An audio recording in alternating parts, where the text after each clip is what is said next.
Asics adds a new race flat to their fleet and it's carbon based, which gives us another carbon based option to find what works best for us. I'm Nathan and today I'm joined by Sam from Runners Tribe and we're going to go through our thoughts on the new Asics MetaRacer. So as always, let's go through the most important thing, the specs. A men's size 9 weighing in about that 190 gram mark, a women's size 8 about 175 grams. It's got 30 mil in the heel, 21 in the forefoot for a 9 mil heel to toe drop. So let's go to the shoe now and the midsole, which is a new flight foam which Asics have engineered, and it's obviously got that low carbon base plate through it. Sam, what are your thoughts on the midsole? I'm a big fan of the midsole. It's as Nathan mentioned, Asics have used a flight foam, which is an EVA-based midsole. What they've done with this particular one is they've created a really spongy feel. It's more spongy or just as spongy as any other racing shoe on the market at the moment. They've counteracted that with their carbon fibre plate. The difference with the Asics carbon fibre plate is it's not a full length, full width carbon fibre plate. It's more of a U-shaped carbon fibre plate.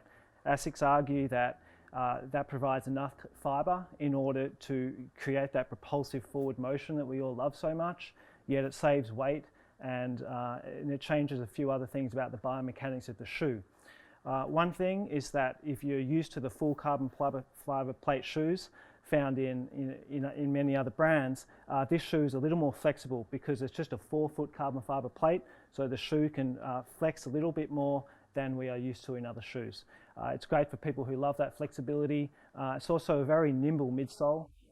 It's a little less midsole stack heights, as Nathan mentioned, means this shoe is very nimble and it's a lot easier, sometimes a bit more lightweight feel to it whilst out running. Yeah, so on the midsole, as Sam said, it's nice and squishy. It's a new flight foam compound that Asics have reworked. I did find it to be enough stack for maybe somewhere up to a half marathon for me personally. Someone who's a bit more efficient, that midsole, it may not be just enough underfoot to get you where you want to go for that maybe 42 Ks or beyond. Again, that carbon plate through it, as was mentioned, it's only a half carbon plate, and it does have grooves through it to allow the cushioning to go through the carbon plate and almost gives it a softer feel even through the forefoot, but you get that pop off from the carbon, which I found to be quite nice during my training runs with it. All right, moving up to the upper, we see a monofilament hydrophobic upper from Asics. Sam, how'd you find that upper? So the upper is very high class feeling. It has all these ventilation holes. It's cut back. It's got a little bit of padding around the heel, just at the top, but the rest of it's just cut back thin upper. I have insertional Achilles tendinopathy, so I like the soft heel counters that I can just fold in instead of some shoes that have a lot of plastic built into the heel counter and it's impossible to bend. So for me, the upper's lovely. It's as a racing upper should be.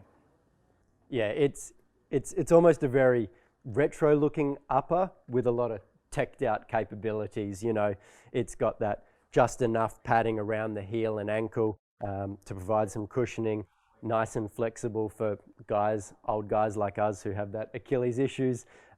Super breathable. You know, they've even added that little USB port at the front for breathability, they say, to keep your foot cooler. So it's a really nice teched out upper. Moving on down to the outsole, we see a Asics Grip wet grip outsole. Sam, your thoughts on the outsole? I'm a fan of the outsole once again. Mainly the reduced stack heights of this shoe obviously saves weight, and the benefit of that is that they've been able to create pretty much a full length outsole. I've run in this shoe in the wet and I had no trouble with grip issues.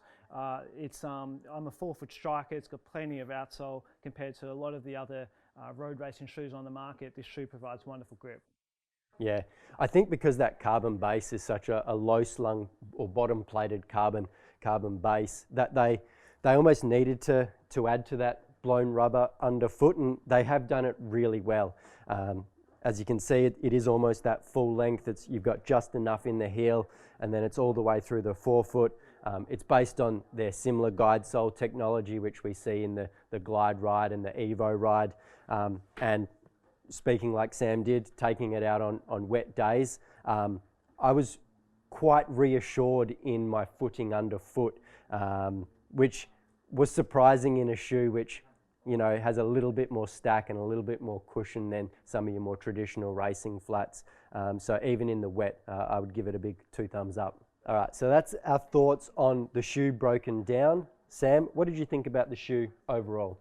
Look, as a whole, I think everyone's got very used to the really, really high stack height road racing shoes. And if I'm going to run a marathon, I mean, personally, I like a bit more cushioning. For me, this shoe is really good for track sessions, 1K reps, shorter tempos, those sorts of things. Road racing would be fine, 5K, 10K, maybe even half marathon. But for a marathon, personally, I would be sticking to kind of higher stack height shoes. But this shoe I will use for everything under that, including speed sessions and track sessions. Yeah, I took it out on a few speed sessions myself and found it to be a really responsive, lightweight, traditional but not traditional racing flat. You know, it does have that little bit of stack and cushion underfoot that you don't get from that traditional shoe. So I think I could take it up to that probably half marathon myself. It probably has enough cushion underfoot for me, and you still get that responsiveness from the carbon plate.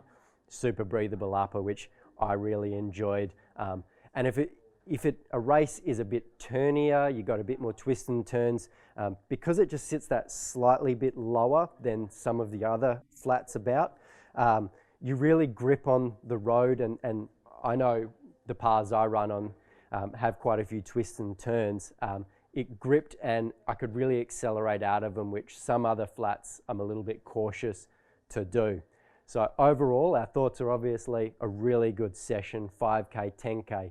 I think I can push it up to a half, and if you're super efficient, you can probably push it to a marathon. So a really good carbon shoe from Asics to start. So I'm super excited to see another carbon-based option for people to have a go and find what really works for them in that kind of shoe area. As always, I'm Nathan.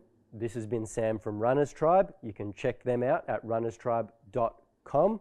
And for anything shoe and more related, you can check us out at Running Warehouse Australia, runningwarehouse.com.au.